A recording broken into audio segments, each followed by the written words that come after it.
Short one, but it made me laugh when I did it. I got a call from one of those annoying duct cleaning telemarketers and decided to take revenge. I acted very interested and told him that they were all very dirty after this morning's rain. Then I asked if they come to my house for cleaning or if I have to bring them somewhere to be cleaned. He started asking me about the size of my house and I told him that I keep them in the backyard in a pen, and offered to go outside to get one. I grabbed one of my duck calls and started yelling, "Leonard! Get over here!" and quacking into the phone. He tried to explain to me that they were a duct cleaning company, but every time he started, I quacked at him and started yelling at Leonard again. "God damn it, Leonard, get down from there! Stop squirming, Leonard!" And so on. Went on for about 5 minutes before he hung up. Edit: both JJ's and Tylee's bodies have been identified to be the remains they found on his property. So devastating. Absolute animals. Link to a screenshot of the confirmation by the family. Link. I am deeply saddened by this. I have attached links at the bottom to the article and a screenshot. Those poor babies frown. It says in the article there were 2 sets of remains found. So I've only seen news that only this one has been confirmed to be someone. Article: Boise, Idaho, AP. Prosecutors charged an Idaho man Wednesday with destroying or concealing 2 sets of human remains after police said they uncovered bodies at his home while searching for evidence in the case of his wife's 2 missing children. In court documents, Madison County Prosecuting Attorney Rob Wood said he believes Daybell concealed the remains knowing that they were about to be used as evidence in a felony court proceeding. Online court records do not show if Daybell has obtained an attorney for the case who could speak on his behalf. Daybell married Lori Vallow Daybell a few weeks after authorities say her children were last seen in September. Police began searching for then 7-year-old Joshua J.J. Vallow and 17-year-old Tylee Ryan in November after relatives alerted them to their concerns. Police in the small town of Rexburg say Chad and Lori Daybell lied to investigators about the children's whereabouts before quietly leaving Idaho. They were found in Hawaii months later. Lori Daybell already has been charged with child abandonment and obstructing the investigation and is in jail on $1 million bond. Her attorney has indicated she intends to defend herself against the charges, and she is scheduled for a preliminary hearing next month. Besides the missing children, the couple have been under scrutiny following the deaths of both of their former spouses. Police in the small town of Rexburg say Chad and Lori Daybell lied to investigators about the children's whereabouts before quietly leaving Idaho. They were found in Hawaii months later. Lori Daybell already has been charged with child abandonment and obstructing the investigation and is in jail on $1 million bond. Her attorney has indicated she intends to defend herself against the charges, and she is scheduled for a preliminary hearing next month. Besides the missing children, the couple have been under scrutiny following the deaths of both of their former spouses. Article. Link to screenshot of the confirmation. So this'll be short. At work today, a woman, 75-90-ish, came up in the middle of a lull and said, "I don't want to complain or fuss, but can I speak to a manager?" I said sure and brought out my manager. As she walked out after talking to him, I asked not to pry, "But what was your issue, ma'am?" She replied, "Oh well, I came and got a to-go order on Sunday and I found a little bolt in my burger. I don't think anyone would put it there on purpose. I just wanted you guys to be aware so nobody gets in trouble for something so silly. I worked in service for 60 years and I know how people can be. I just wanted to make sure it can be handled by you or whoever packages your meat." She literally almost ate a bolt and she was still so sweet. I can't put it all in this post because her kindness doesn't translate so well on text. Regardless, knowing she's out there being kind when she has no reason to be gives me hope for humanity. Ma'am, if you're out there, don't ever change, you're a gem. DL, doctor, older woman could have sued but she instead decided to make my week by being the sweetest lady out there. I want to apologize for my English. I know it's not the best, but I'm still learning. This story passed 3 years ago. I was going with my mother to a supermarket. I was doing my things, just walking around and watching the products, when my mom told me to go find and search generic brand of ice cream, so I began to walk when this girl came to me. "Girl, excuse me, where do I find sandals?" Me, huh? I don't know. I was asking myself if this place were selling sandals. "Girl, why you don't know? You work here. It's not even a big place. Are you stupid or something?" Me, questioning if this girl didn't know that the workers wear a uniform. No, you should ask to a person that do work here."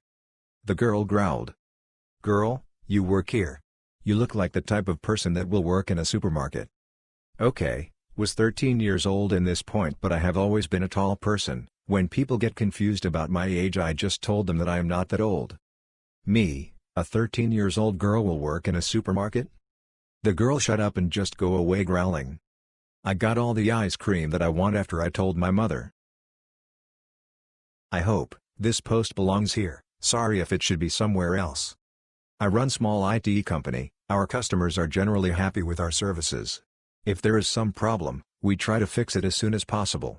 I think, happy customer is great, because he can bring us more clients. One of our services is web hosting. We run few servers for our clients without any problems. There is always at least one client of every IT company, who is just unhappy with everything. This client has just hosting with us. Few weeks ago was his hosting due to renew, so I send him the invoice over email and signed copy by mail. Law in my country, you must have signed original. After few days his invoice by mail came back as undeliverable, so I did try to call him few times. He never answered any of my phone calls, never called back or answered to my emails. Due date came and no answer or no payment, so I waited few more days and after that I cancelled his services. I made backup of his account, as I do every time just to be sure. His services was turned off. Next day I get call from customer complaining, his webpage is not accessible and he is losing customers. I asked him his company name and sure, it was owner of that company. He demanded to bring his webpage online at that moment. He was very angry. So I said very calmly, okay, it is not a problem, all you have to do is to give me your postal address and I send you the invoice by mail. There should be copy of your invoice in your email, you can pay that. After payment received, your services will be renewed. Sure enough, I get payment next day and his webpage was online 20 minutes after. All this could be avoided, if he paid in time. And it is like this last 3 years with the same customer. Thank you for reading, sorry for my bad English, not my first language. Have a nice day. And #X200B. Edit, thank you all for your comments, I did not expect to have so much on my first post in just few hours. You are great and I think, I am gonna add some fees for cases like this into our policy. Thank you guys. Just a little vent, received a requested for our web team last week, but didn't pass it on because I've been getting raw dogged by my boss for the stupidest shoot, so I'm following things to a T. KB article says to get all info, they want a video on their site but I'd queer, so I don't pass it on. 6:19 a.m., ticket received, here's the 15-minute video, can you please put it on the website? 6:10 a.m., me, sure thing, can you please supply me with the URL of the page you'd like this on and where on the page it should exit? 6:30, time no longer matters, me, hello, are you still looking for assistance with this? 6:30, no really, time doesn't matter, me, hello user, I'd like to pass this on the web team to get this finished for you, could you let me know the URL for the video or if assistance is no longer needed?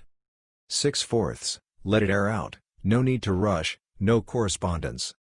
6/5, brew, me, hello user, could you let me know if you still need assistance? 6/9, it's only been 8 days, NBD, user, hello, where is this? Has this been completed yet? 6/9, me, I have not passed this on yet, I've attempted to reach you but did not hear back. Can you tell me the URL of the page you'd like this on?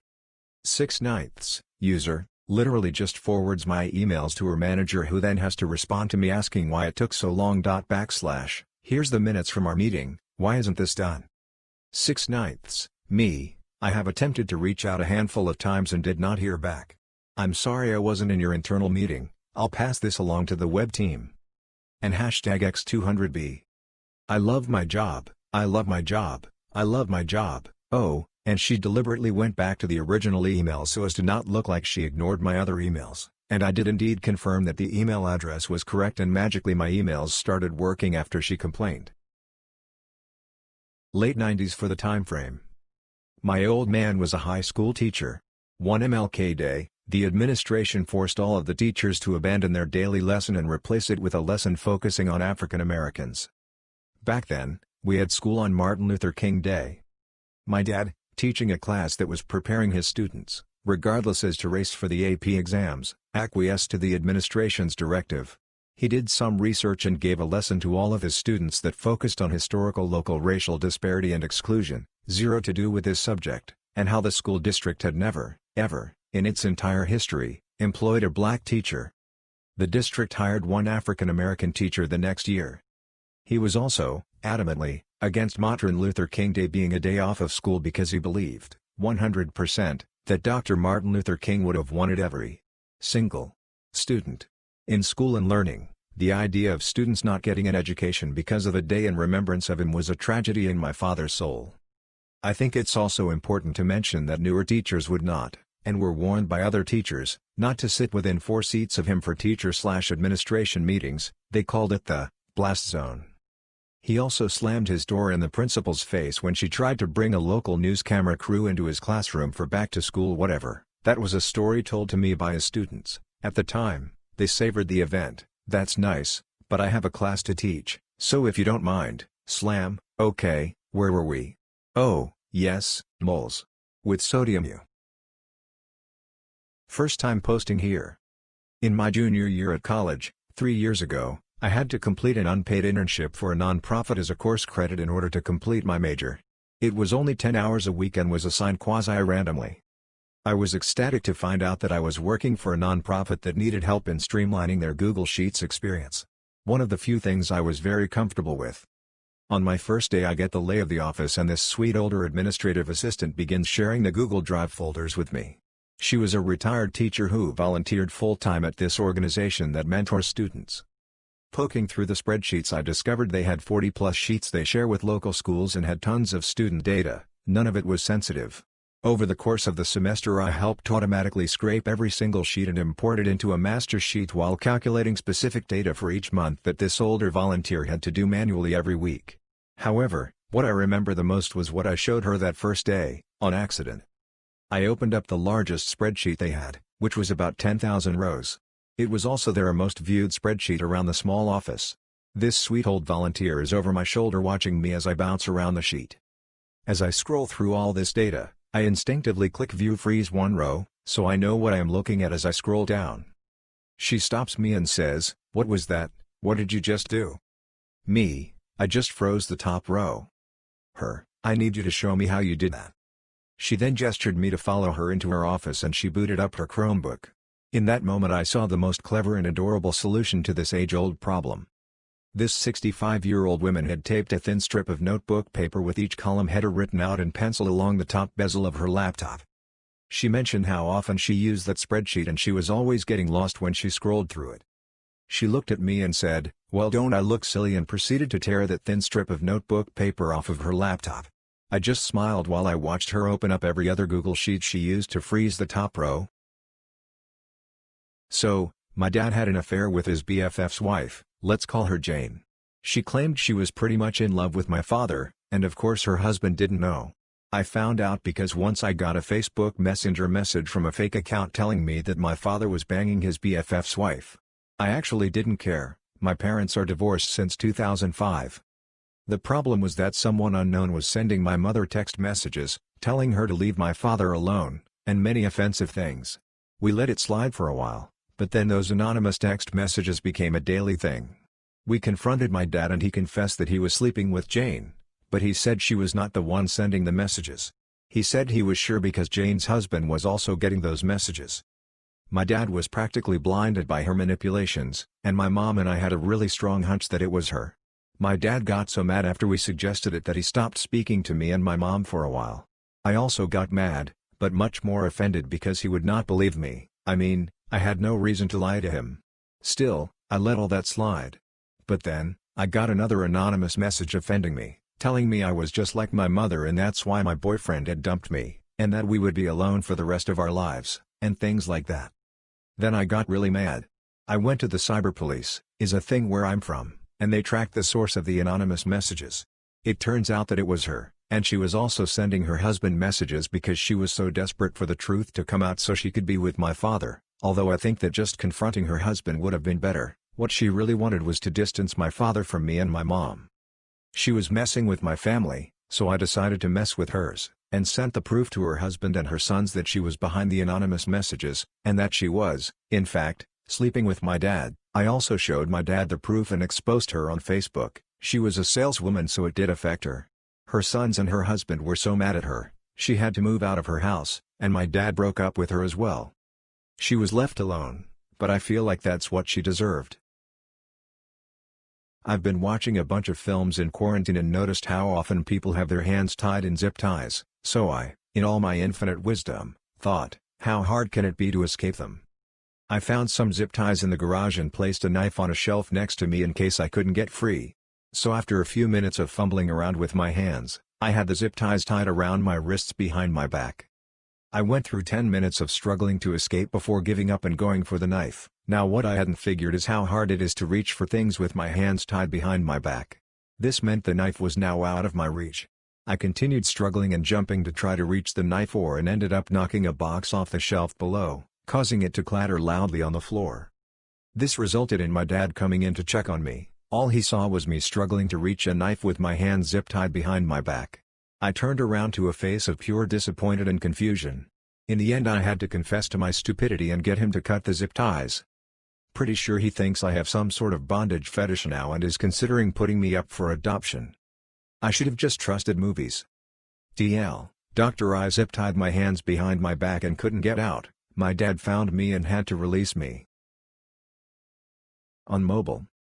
My husband and I adopted a little dog from a Humane Society shelter in April of 2018. She was estimated to be a year old at the time and had come from a hoarder's home. She is amazing, the best dog I've ever had. Super friendly, adorable, and loves to play. She gets along with anyone and any animal. Now here's the thing. She has a couple of very bad habits, and they are hard to break. Had we gotten her as a puppy, I feel as though I would have had an easier time teaching her certain things. She is only 7 pounds fully grown, she is 3 now, so husband doesn't see one of her bad habits as a big deal. Jumping. I can't stand the jumping. This girl can jump, too. All the way to my waist at times. When she's excited, she will jump continuously on you, example, going for a walk, car ride, playing etc. When she wants you to pay attention to her, she jumps. Guest coming over?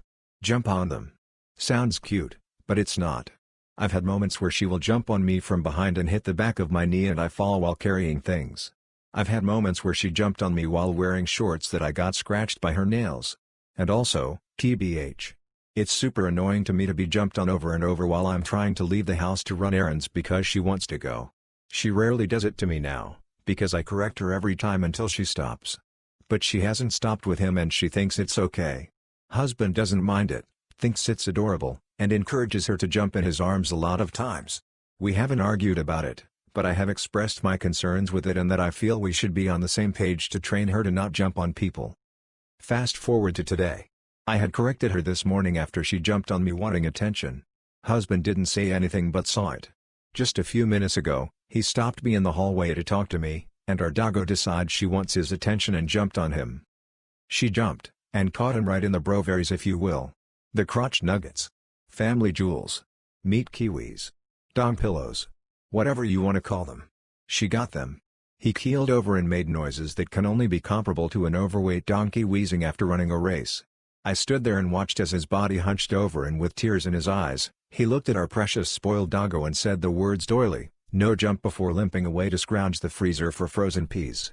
I think he learned a lesson here. Doily is her name. I win. This call was from a while ago so I don't really remember all the boring details but it stands out to me because the guy I was talking to thought he was so clever until I used his own analogy to disprove his point. Basically, he was complaining about how our software works with Microsoft. There was an issue on their end, but he wanted us to resolve it because he can't reach Microsoft over the phone. That does not make it our problem, nor is it something we could fix even if we tried to. After some polite reiteration by me that, unfortunately, there is nothing we can do, he goes, you guys always just want to dump the problem on someone else. You know what that tells me? After a few moments of silence, I realize he is actually waiting for me to ask. What? I say in a disinterested tone. That's like if you're a basketball manufacturer and your ball isn't going through the hoop so you tell me to go talk to the guys that make the rims. Kind of a weird analogy but okay.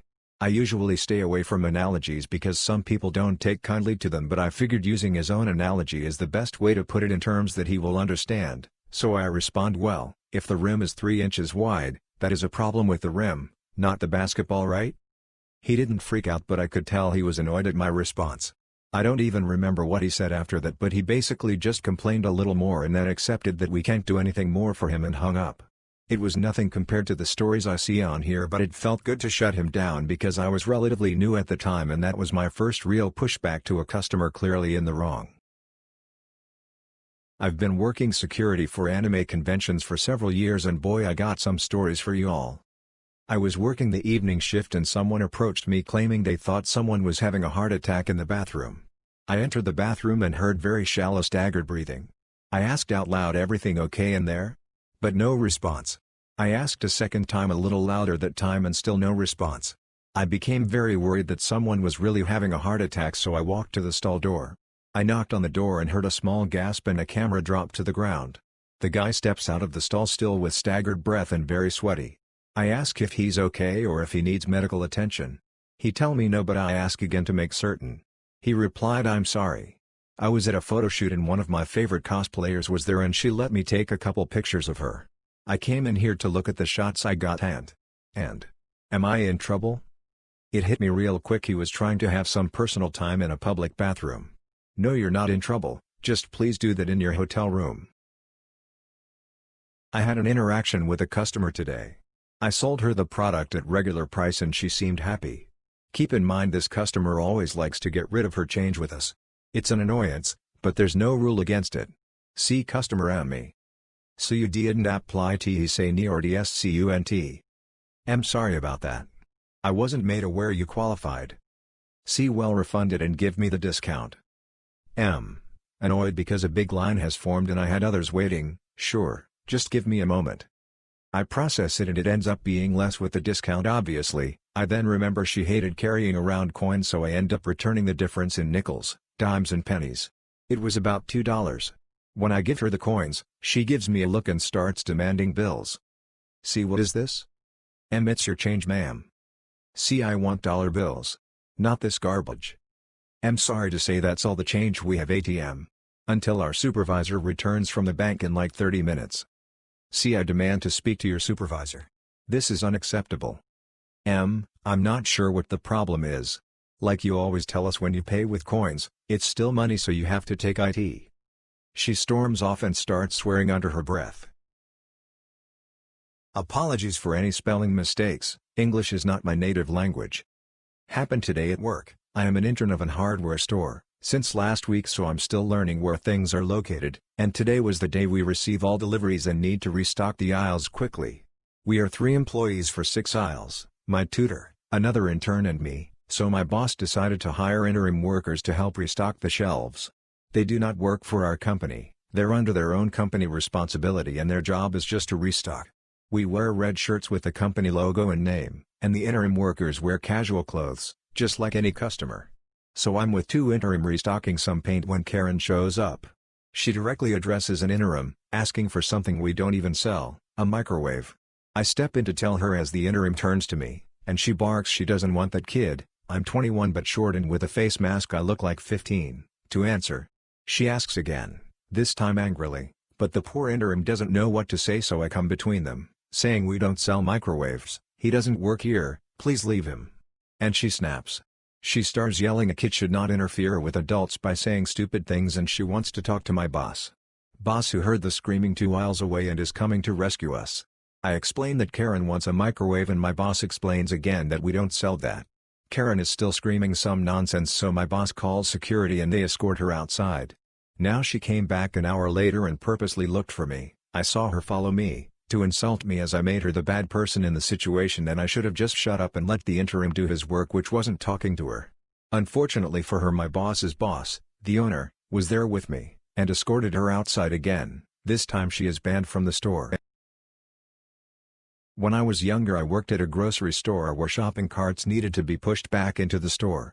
We sometimes had upwards of 4+ guys pushing carts when it got busy. There was a guy who worked there no one liked. He drove this green Geo tracker which he was so proud of. And #X200B. One day we got fed up with him. He worked inside, not outside with us. One of the guys pushing carts noticed the tracker. He asked if either we could pick it up and just turn it the other way it was facing. We all said sure, let's give it a go, bunch of 17-year-old kids, never thinking we could even budget. Ironically, we were able to lift it enough to actually drag it sideways. Our parking lot had cameras. About halfway through turning it, it was now sideways. Our manager comes out screaming, "What are you doing?" Now if you thought we hated this kid, this manager was on another level. We answered honestly and said, "Turning this car around." "Drop it immediately." "Yes, boss." So now the car sat sideways with the bumpers about 2 inches off from the door handles of 2 other vehicles. And #X200B. We killed 2 birds with 1 stone that day. Ironically, the manager who told us to drop the car, was one of the cars blocked on the driver's side, and the passenger side was blocked by the shopping cart holders. And #X200B. He was later seen trying to get into the car through the trunk. I didn't know where else to post this. I also doubt Joe will ever see this, but he was awesome today. Thank you, Joe. He absolutely went above and beyond. I called the pharmacy to speak with the pharmacist as per my doctor's request, had a telehealth visit with the doc, to make sure the new medication he was going to prescribe wasn't going to interfere with the already existing medications.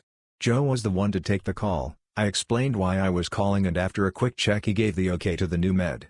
We cracked a few jokes about the doc doing his telehealth calls poolside and said our goodbyes. I thought that would be it. Nope. Joe called me back, and I had missed the call. He left a message asking me to call him or letting me know he would speak to me when I came to get the med. I called Joe back. He wanted to let me know he double-checked that there were no interactions. We got to chatting about why the med was being used, and he even said to me if he could think of anything to help with the condition he would let me know. I know it doesn't seem like a lot, but I appreciate it so much. I thanked him profusely for his time and caring. Joe really is a great pharmacist, and he definitely made my day a bit better. This thread inspired me to write up my own story of malicious compliance that took place at my employer a few years ago. The company I was working for had a fair hash of people that traveled almost exclusively, so while it was a fairly small company at maybe 100 people on staff, across everyone I'd guess we would have about 12-15K nights in a hotel and over 1 million flight miles per year. That worked out quite well for everyone because they racked up a lot of rewards with hotels and airlines, so their vacations ended up costing them basically nothing. In addition to that, the company's policy was that you booked and paid for all your travel and then submitted a request to get reimbursed, so quite a lot of people were also getting insane rewards from their credit card companies as well. It was considered a perk of the job, even to the point that HR would mention it when recruiting people, and it helped people put up with some of the other BS policies they didn't like. Enter new controller, let's call her Karen. Karen decides that the company is losing money and implements a new reimbursement system where everyone gets company cards that they use, so the company gets all the CC rewards. On top of this, they also partner with a travel agency that everyone has to use to book their flights, hotels and rental cars. The idea is that since all the money, bookings are now in the company's name, the company gets to keep all the rewards. This is all great for the company, but it sucks for all the employees because this had formerly been one of the top perks. It's like each employee got a several $1,000 pay decrease. Cue malicious compliance. I expect our CEO was like a lot of CEOs in that he had an assistant that booked all of his travel and just sent him an itinerary so he knew what flight to get on, where to pick up his rental, and what hotel to check into. Similarly, when things don't go his way, he's not one for wanting the details, he just wants it fixed ASAP. So the admin assistant started following the procedures to the letter. CEO ends up getting stuck with shootbox cars, crappy hotel rooms and stuck in coach class because the system either has limits on what choices can be made, or wants to use reward points to book, and you can't use those type of rewards for the flights, hotels, etc. that he's used to. Additionally, when he'd run into problems, he'd call his assistant and she'd tell him she would have to call the travel agent to see what's wrong, and this would invariably occur outside business hours, so it'd take a day to get an answer. If memory serves, that policy change lasted all of 30 days before the CEO walked into the controller's office, told her it was for shoot and directed that everything should be put back exactly the way that it was. After that, I know of at least a handful of people that ended up taking the CEO's assistant out for dinner, drinks as a thank you for helping to get things back to normal. But man, does it really take a toll on your pride when someone gets away? Last night, for the first time in my combined 4 years of law enforcement experience, I lost. Before then, I've captured everyone who's fled from me in vehicle or on foot. I was hanging out with some shift mates when we get told by a sergeant working overtime at a hotel downtown that he sees someone actively breaking into a business. I think it ended up being a restaurant. Since I was working overtime patrol in downtown, I was the only patrol unit with a car while the others were on bikes.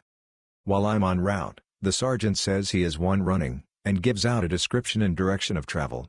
I'm very close. The sergeant later says the suspect is on a bike and is pedaling south on the street I'm currently on. I get behind the suspect and the chase is on. My lights and sirens are on. I'm calling out the direction of travel and street names like I've done many times before.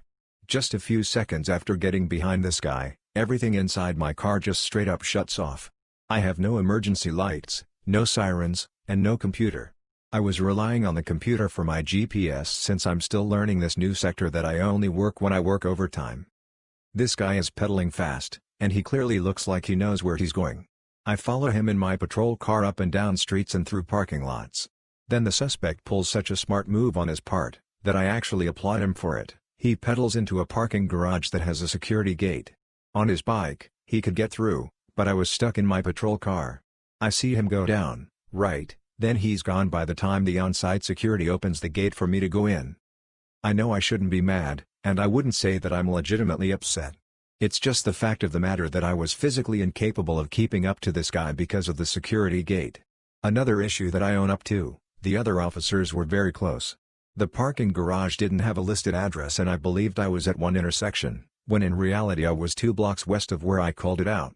So yeah, I totally owned that mistake. If I would have called out the correct intersection, there would have been no way he would have escaped. While I was searching the interior of the parking garage, he had used a set of stairs to exit the area. My point is this. As a police officer, you'll win some and lose some. The longer you go undefeated in pursuits, the worse it'll hurt when you finally let one get away from you. Don't take it personally, and just know that there's always the next time. This happened almost 2 years ago. Background: I'm from South Africa, hence the ZA in my name, and speak South African English. I live in California. A couple of years ago, our local rabbi moved into a new house and invited us for dinner one Friday night. I wanted to take them a housewarming gift, but Jewish law prohibits carrying on the Sabbath as well as handling certain items, and I didn't want to take them a plant if they weren't able to receive it properly. When I got there, I mentioned to him that I was out looking for a housewarming gift for you guys, and wanted to get you a pot plant, but didn't know what kind to get you nor if I'd be able to get it to you before Shabbat.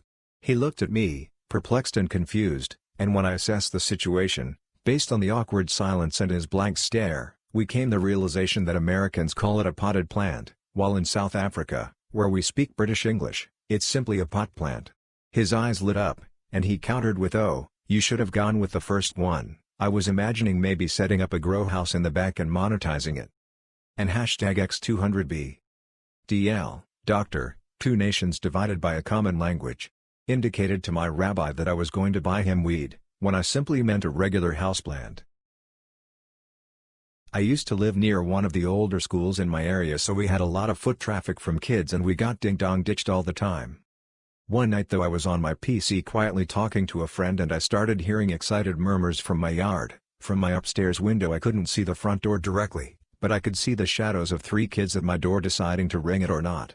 I had been talking to my friend on my phone, no idea how they didn't hear me. I crept downstairs and waited at the door. The instant they pressed the button I swung the door open and let out a blood-curdling scream. I still remember the absolute panic on their faces. One of them fell down my steps into the grass backwards, and they all started running. I chased them down the street laughing like a maniac while my friend I was on the phone with was so confused. We got about a block and a half before I stopped and out of breath still laughing I walked back to my house. I will bet money they will never do that again. So I just was thinking of this recently. I'm sure by now that the news of a certain home decor store named after a peer reached to you that it's going out of business. This happened to me maybe 15 years ago or so, it's been a while, but just realized it's a perfect fit for here. I work for a popular family-owned grocery store chain. It has a cult-like following, no kidding too, and I was getting one of my carts back that was left in front of said home decor store. No sooner than had I got it and started back for my place of employment, a car pulled up to me and the window rolled down. The driver, thinking I was employed for the store we were in front of, said he was picking up his order. While I don't know what the uniform for home decor store was, mine was distinct. At the time, it was a t-shirt with company name on it, it was during the summertime, and black pants, shorts in my case. I explained that I worked for company and not home decor. He apologized, I said it's not a problem but added someone inside should help, and we both waved goodbye to each other. Today during my teletherapy appointment, my therapist told me this old story about a man running from a tiger and a cobra at the same time. And he realizes he can't escape them both, so he just climbs a tree. And then the tiger starts chasing him up the tree and the cobra is circling below. But then the man sees this beautiful wild berry and realizes everything will be okay. So my therapist tells me this story and goes on to talk about perspective and accepting life the way it is, but I'm just stuck on the whole berry thing. My mind immediately went to the Hunger Games when they both almost eat the nightlock berry or whatever. So I asked my therapist if the berry was poisonous and the man in the story killed himself and that's why everything was okay. And he was like, wow, I have never heard anyone interpret that story that way before. And went on about how that is very revealing about how I see the world, etc. BTW, I'm not suicidal, just a generalized anxiety disorder, but yeah, apparently my mind went to a much darker place than he was expecting. To add that on to all the other reasons I'm in therapy. DL, Doctor, my therapist told me a metaphorical story about accepting things for what they are, but I interpreted it as the main character committing suicide, alarming both my therapist and myself. So where I work, it is a multi-store ownership. Our other store sells things like plywood, etc. Oftentimes, our store becomes a middleman for the other store, which is a pain. A lot of people like our services because our other store only charges $5 for delivery. Same price to pick something up if they wish to return it. So I had a guy phone, saying he bought plywood from our other store, but didn't use it all, and asked if he could have the other store come pick it up.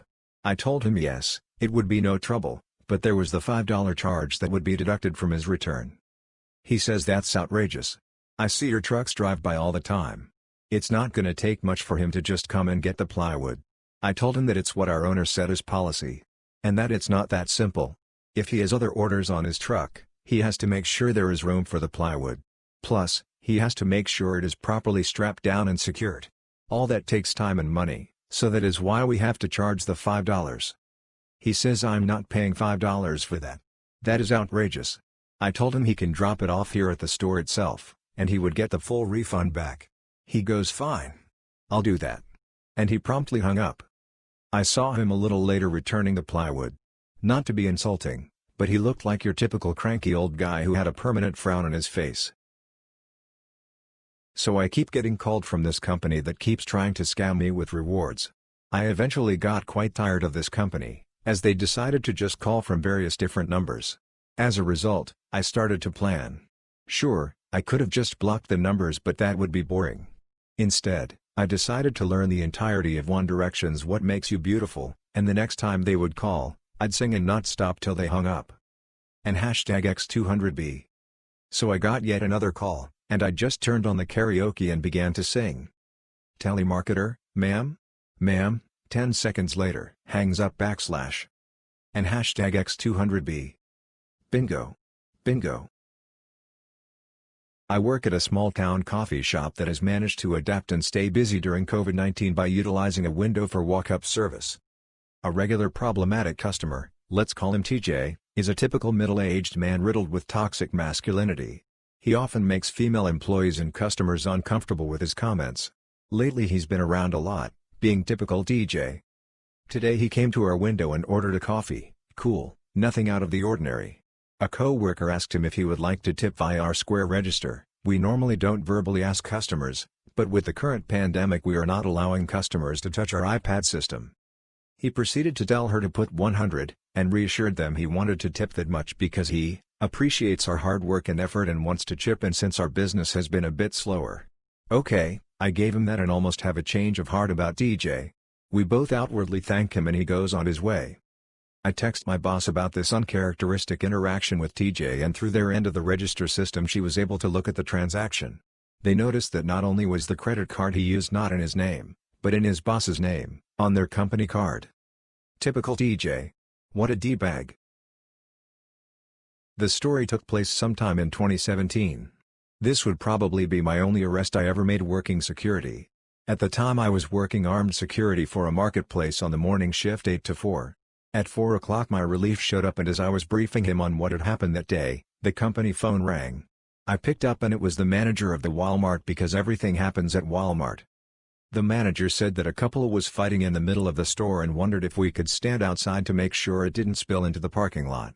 Now to paint you a picture, both my relief and I were just under 6 feet tall, 250 pounds, dressed in body armor, with full-duty belts.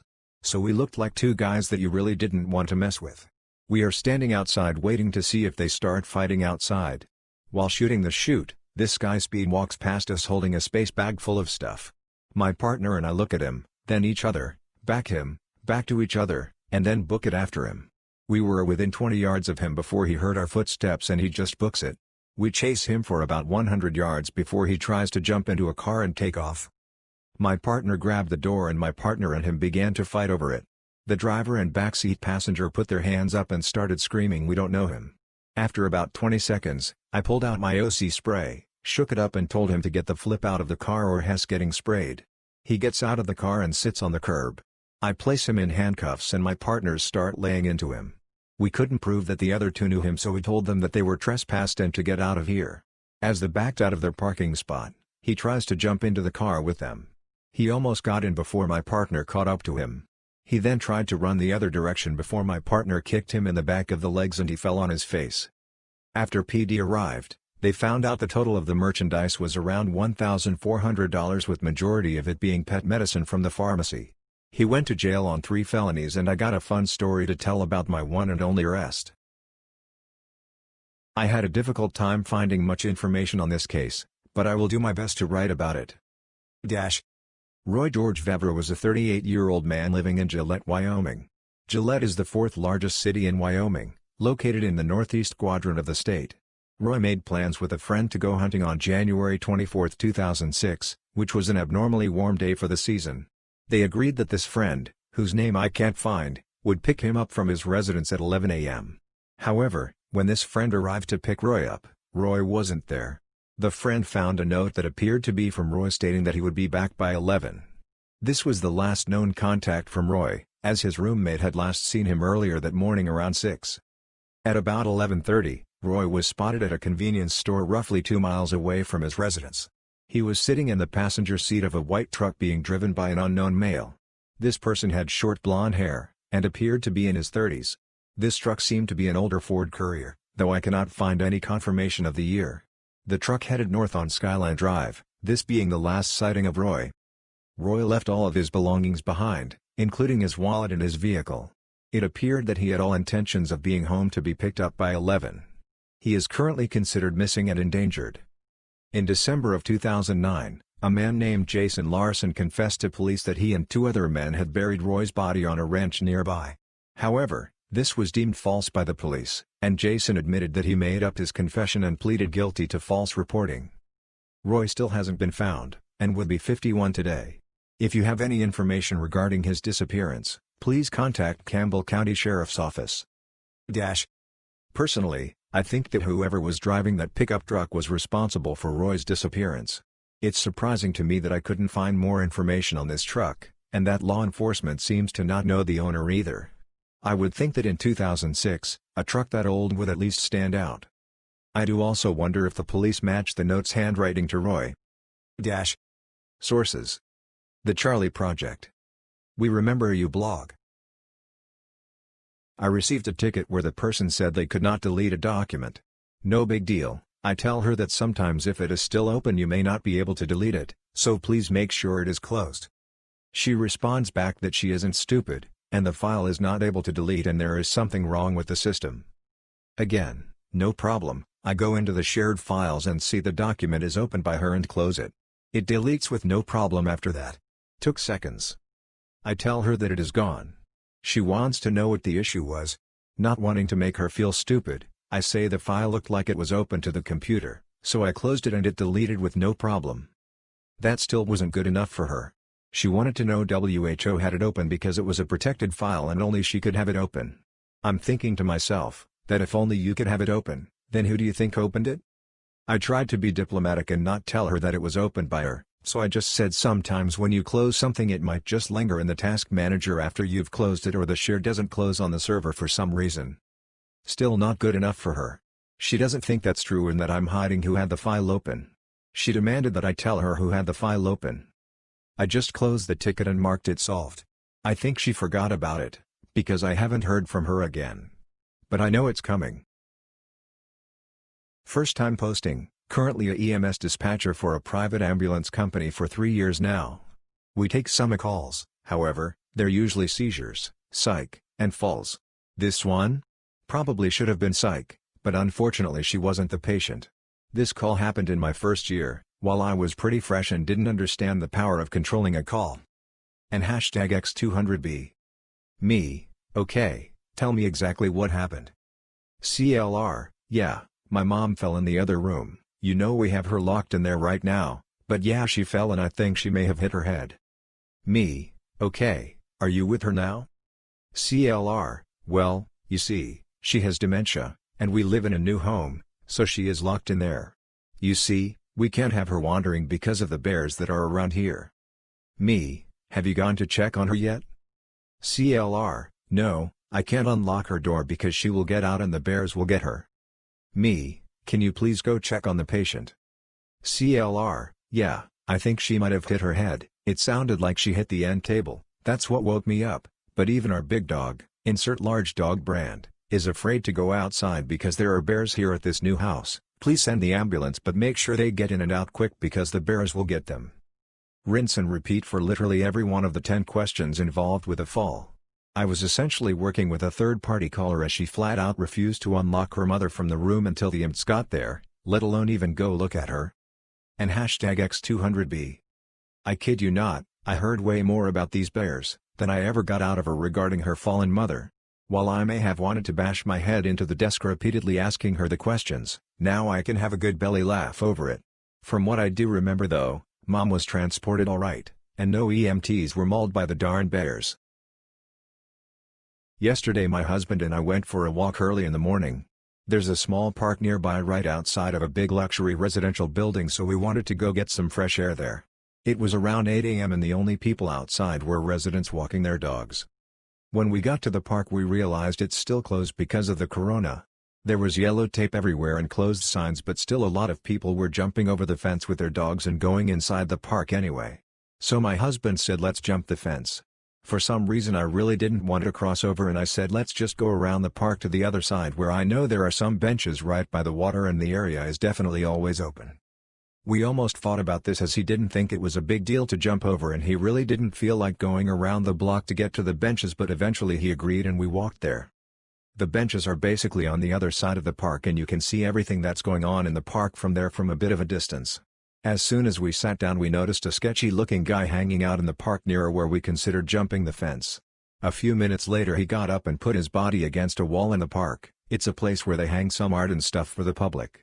At that point it started to look really suspicious what he was doing because he was basically hiding behind the wall and looking over the edge of the wall towards where a bunch of people were walking their dogs. There was one lady with 2 dogs right on the other side of the wall and it looked like he was stalking her and waiting for her to come closer. Just as I almost thought about screaming something at her, the guy reached in his pocket, took something out and put his hand low near his body as if he had a weapon that he was hiding, while still looking over the edge of the wall towards the lady. This is where my blood froze and we decided it's time to get out of there and ran back towards our place. We were lucky to see a police car on our way home and we flagged it down and told them to go check on that guy in the park. We have no idea what happened, but I'm so happy we didn't jump the fence and end up in that guy's vicinity. Creepy guy in the park, let's never ever meet. We only did about 100 people, but I believe that was expected. My boss had us heavily staffed, but that was just in case. Our systems only allow us to sell up to 35% capacity as well. Every single second after dealing with a customer, we were cleaning up and wiping down everything again, and once they'd leave the theater, we'd wipe down their seat. It felt so good to be back in that theater to the point that I was very loud and just too excited to be there. After 4 months of being closed, it feels good to be back. Earlier today, a friend invited me to a Discord server. I joined, but then I accidentally clicked on a NSFW channel in the server as I was looking around at the different channels. I had family around and my screen was a little exposed, so I tried quickly changing which channel I was in, but it wouldn't let me until I confirmed my date of birth. As a joke, I entered it in as sometime in 2017, so that it wouldn't let me into the NSFW channel. It turns out Discord deletes accounts of people under the age of 13, and 3 is less than 13. You can recover your account, though, by sending them a selfie of you holding a photo ID that has your birth date on it and a piece of paper with your full Discord username. I take the pic and send it in. They respond saying I need an ID with my birth date on it. I think it's just a mistake on their end, so I take the picture again. Only when it's rejected again do I realize that the ID I was using didn't have my birth date on it.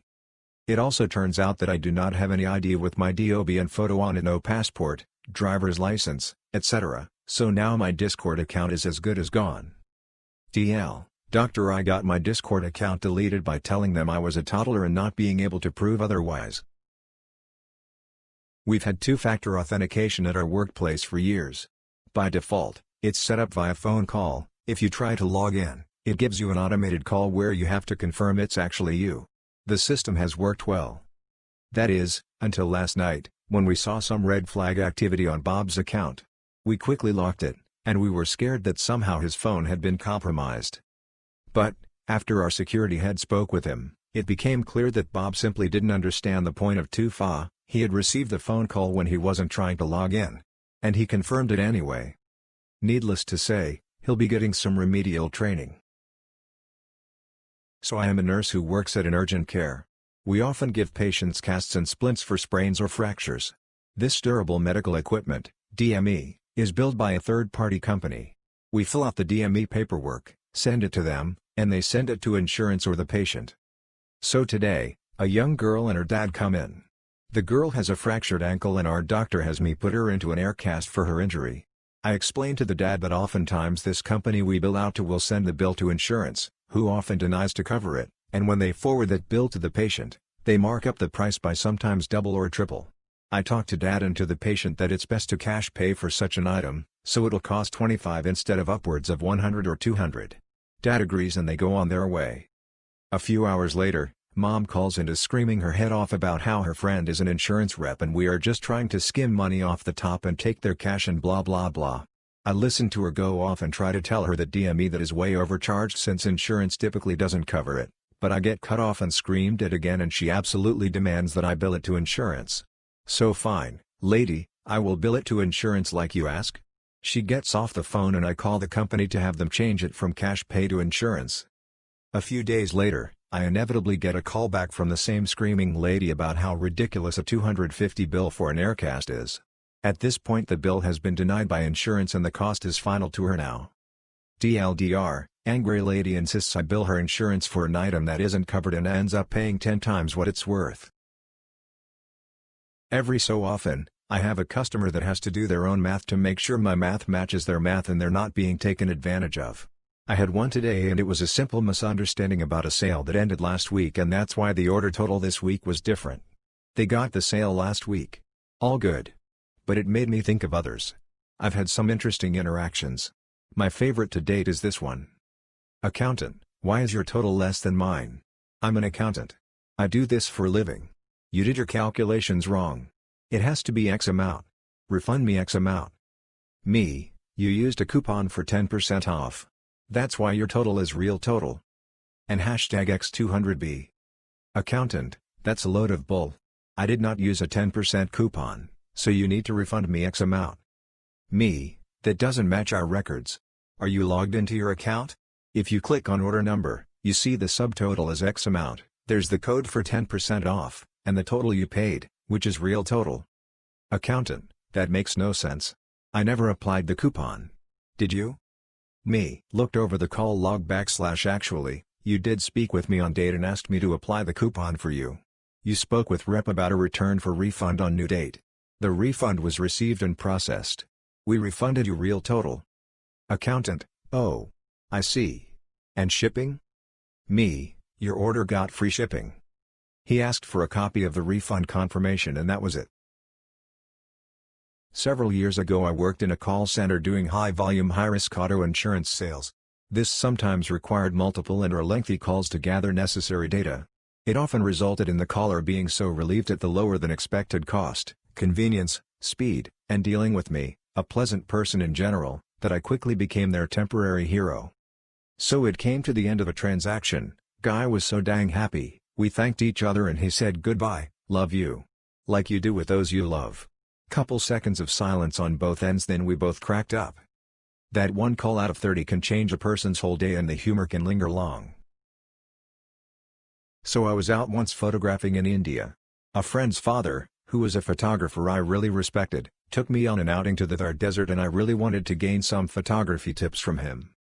It was already not a great start to the day when I came with my second battery undercharged, and if my camera dying by early afternoon wasn't already bad enough of a flip-up, let me tell ya, it gets worse. So we got to the luxury tents we booked for the night and I got my equipment charged and ready to go. Once night arrived, and my well-practiced mentor had his tripod and mine set up to photograph star trails, I was ecstatic again. We began capturing the stars. Or at least, he did. For 20 minutes, while Om, nickname of my friend's father, showed me pictures of the stars painted across the night sky over our tents, I showed him, obscure images of nothing? I very confusedly showed him my settings and he was rather shocked that they were all correct. But why did my stars only appear when zoomed in, as tiny dots of blue, green and red? 20 minutes in, I was ready to go back and call it a night, rather disappointed at my camera's caliber. I was sure that my camera just wasn't good enough to capture the night sky like his could. Then Om starting chuckling. Then he pointed at my camera. Confused, I looked in the direction he was pointing at and saw my FUCKING lens cap still on the lens. The dim night sky was the inside of a circular piece of plastic, and those darn color dots were noise from the camera settings. It was almost humiliating to keep photographing stars beside Om that night, despite his pleasant company. And I guess I can now say that the biggest tip I've ever gotten from a pro photographer is to first open the lens cap. DL, Doctor, I embarrassed myself in front of a professional photographer, taking pictures of stars with the lens cap on. I'm sure this case has been discussed several times before on this forum, but I have a question about the details of these murders. It was originally said that the 4 bodies had been stacked one on top of another. I could never figure out why the killers would do that. It just seems so nonsensical. For starters, if the girls were still alive when that was done, how did they all have individual bullet wounds? How did the killers convince them to get into those positions? Most likely the girls were already dead, or in the case of Amy, thought to be dead. If that is the case, lifting dead weight is extremely hard. Lifting the pure dead weight of 4 individuals is 4 times as hard. Even if all the girls were thin. What was the benefit or point of doing this? It would have taken so much exertion not only because of the weight, but 4 bodies laid on top of each other like that. By the last girl, the height they would have to lift to would seem almost impossible by that point. Doing so would have taken a long time, and that would increase the chances of being caught in the act. I could understand moving the bodies to obscure where they died and the positions they died in. However, this was so much more work and risk. Why would they do that? Did it mean something? Was it meant as a message? Did the killers just do it to be more depraved and demented? I just can't think of a reason. What does everyone think? Any theories on the why of these actions? Bartender at a local pizza joint. My buddy came in after a long day dealing with his 2 sick little girls. He tells me a story from today about the littlest. She's screaming for him from the bathroom. She states she's been waiting for 60 years for him. All she wanted was a cheese pizza from our place. Since they were sick, he went with something more appropriate for upset stomachs. But you can guarantee I got him a gift certificate for a cheese pizza for her when she's better. Nice to have good customers to even out the bad ones, lol. I worked in housekeeping in a hotel for months up until this past week. I'm now 35 weeks pregnant. I was scheduled to work 5+ days a week, with 20+ rooms to myself. I came into work recently, because I was on the schedule, and I could barely walk. I couldn't bend my back and my ankles were hugely swollen. I had been in L&D the night before to stop contractions. We didn't have many rooms, but 5 housekeepers in-house. Everyone was almost begging my manager to send me home, as we had too many housekeepers for the amount of rooms. Now, I'm huge at this point in pregnancy. I can't bend too far forward in general. My manager and I, discussed a couple weeks ago that she didn't want me cleaning bathtubs, so I was to have another housekeeper come clean my bathtubs. No biggie, I was fine with that. Well, the day before I quit I had went to find another HK to help with a bathtub. Said manager stopped us in the hall and asked what we were doing socializing on the clock. We explained that she was going to clean a bathtub for me and would go right back to her rooms. She yelled at me and said that if I can't do my job, I need to quit so that she can hire someone who's willing to work. I explained that it wasn't that I wasn't willing to work, rather that's one small task that I myself struggle with accomplishing. She didn't care. She continued yelling at me. Now, I've always hated being yelled at, so I spent the rest of my shift crying while cleaning my rooms. I got home from work, still crying. My boyfriend became extremely upset as I told him what had happened. We decided that it's in the best interest of our child that I just be done, as it's a lot of emotional trouble as well as physical. So I gave my manager her wish, and I went in and handed in my scrubs and quit. She seemed sympathetic, said she understood, was sad to see me go, and for me to come talk to her after I was released from maternity leave. Fast forward to today, another HK at said hotel was talking to this manager, while recording the conversation to send to me. She asked if I would be back after baby. The manager told her that I was lazy and a crybaby, so she would never consider hiring me back. I'm glad I quit. I feel like I dodged a bullet. I'm not sure that I'll ever be able to convince myself to work in housekeeping again.